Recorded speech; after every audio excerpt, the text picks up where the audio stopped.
this video, I'm going to show you how I created this animated transition.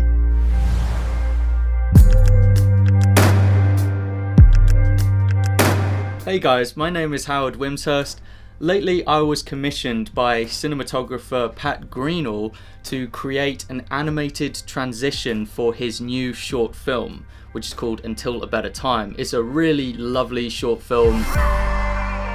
Pat is an amazing cinematographer. He makes videos in a variety of countries and showcases a lot of really cool extreme sports and things. And he can also do this trick, which I'm very envious of. So for his latest video about Dubai, he had an interesting challenge for me.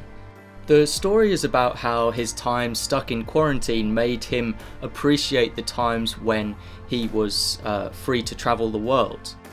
I think a lot of us can relate to that right now. So after discussing with Pat some ideas that I had, I opened up TVPaint and got to work. First step I usually take when creating a transition between live action and animation is I break up the animation into an image sequence. That way I can draw over the top of it with frame by frame animation. TVPaint is excellent at handling image sequences, and you can actually just drag and drop like videos into TVPaint and it will break them down into image sequences for you. It's super handy. Pat had timed out the edit already, so he had added a space where it's just like insert animation here. That gave me a feel for like the pacing of the film. With that in mind, I then could just draw over the top of the footage he sent me and kind of doodle over the top. It's really fun to do this. So casually keep diving into concrete.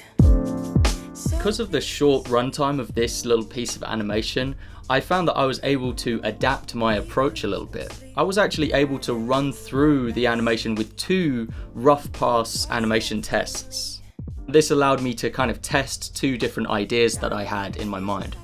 For this first idea, it was kind of wacky because I had like this idea of showing like a cross section of Pat's brain.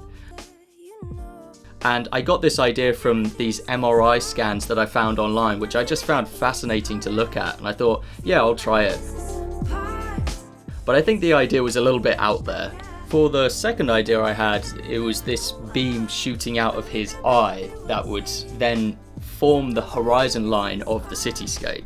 And I thought this looked pretty cool, especially because it was all like horizontal, it was all flat on, it had that kind of graphic design style to it. Quick tip for you, if you are going to do this effect where the lines cover an object, rather than try to draw it into existence in a straight ahead manner, it's much easier to just erase it in reverse, and that will reveal the lines.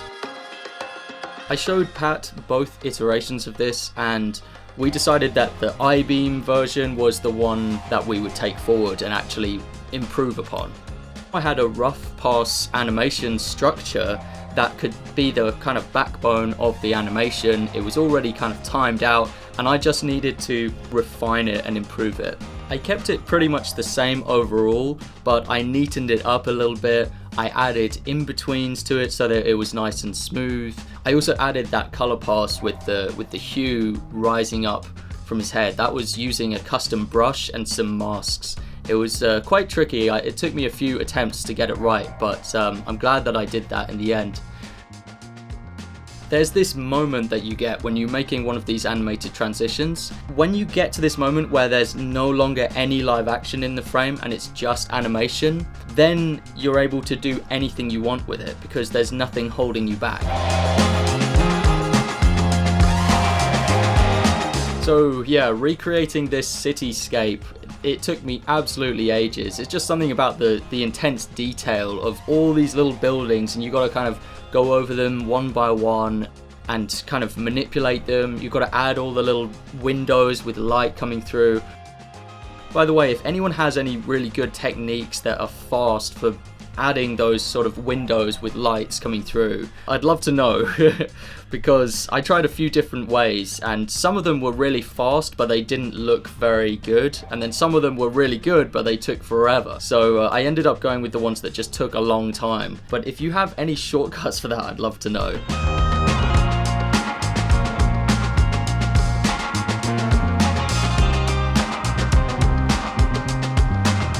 when I animated the city kind of growing to life, I had to go back and add the rooftops as it was doing it, because that's what made it look like it was three-dimensional and that those buildings were actually growing out of the ground.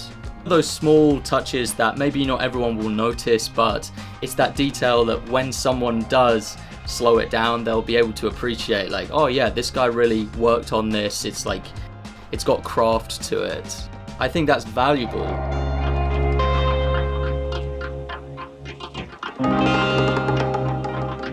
It was now my task to smooth out any harsh transitions. The main transition I had not yet solved was the animated cityscape transforming to the live action drone shot.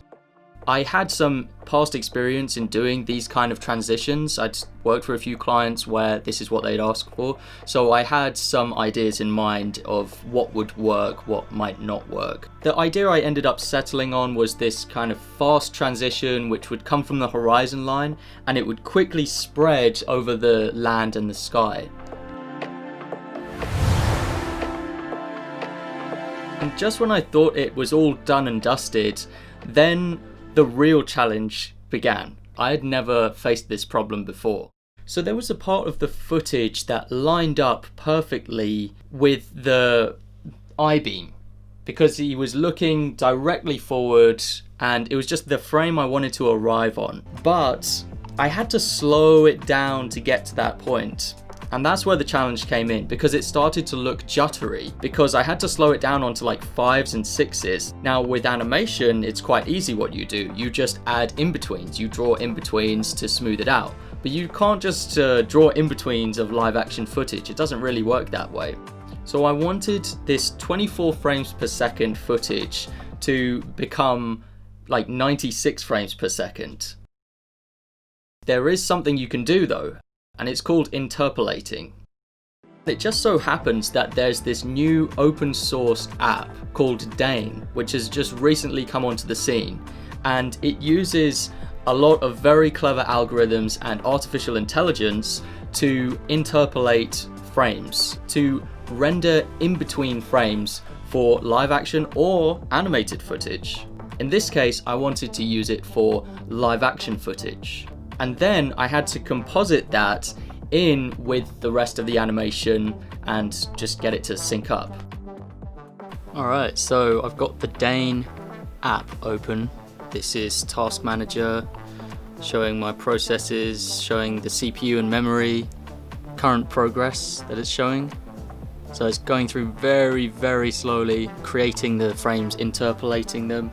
This is the folder which is spitting out the images, the PNG images, and then this is my computer.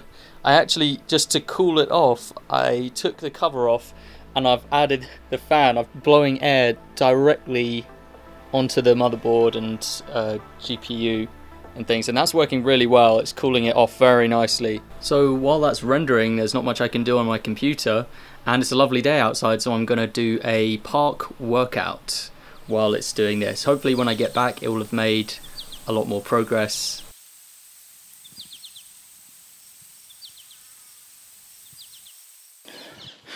I think coming out here has made me remember that we're never separated from the natural order of things. We're creatures living in nature.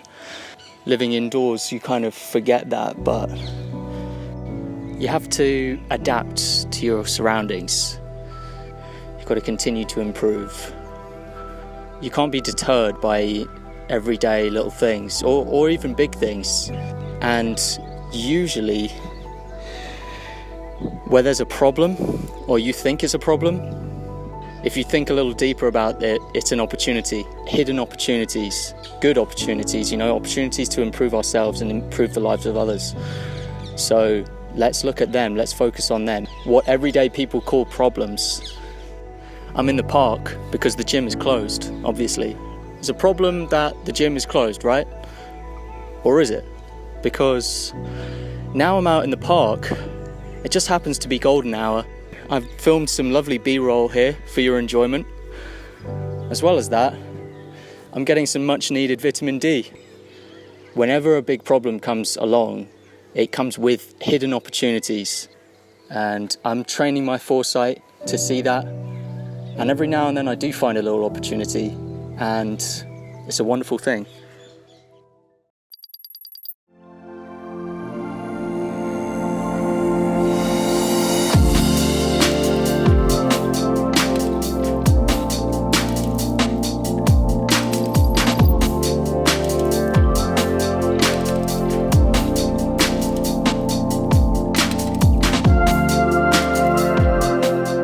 Thank you very much to the developers at Dane. You saved me a lot of money and you helped make this project look really nice. In the future, I could use this for auto in-betweening my animation frames or smoothing out live action footage to put it into basically slow-mo. And I'm glad that this project pushed me to install it and to learn how to use it. It really is true what they say, you grow from being challenged. A smooth sea never made a skilled sailor. The next video, I'm going to be watching and breaking down some of your favorite anime scenes. You're not going to want to miss it, you're going to learn a lot, it's going to be a lot of fun, so that's going to be happening next Friday. Make sure that you turn the notification icon on and make sure that you're subscribed so that you catch that when it comes out. I'll see you then.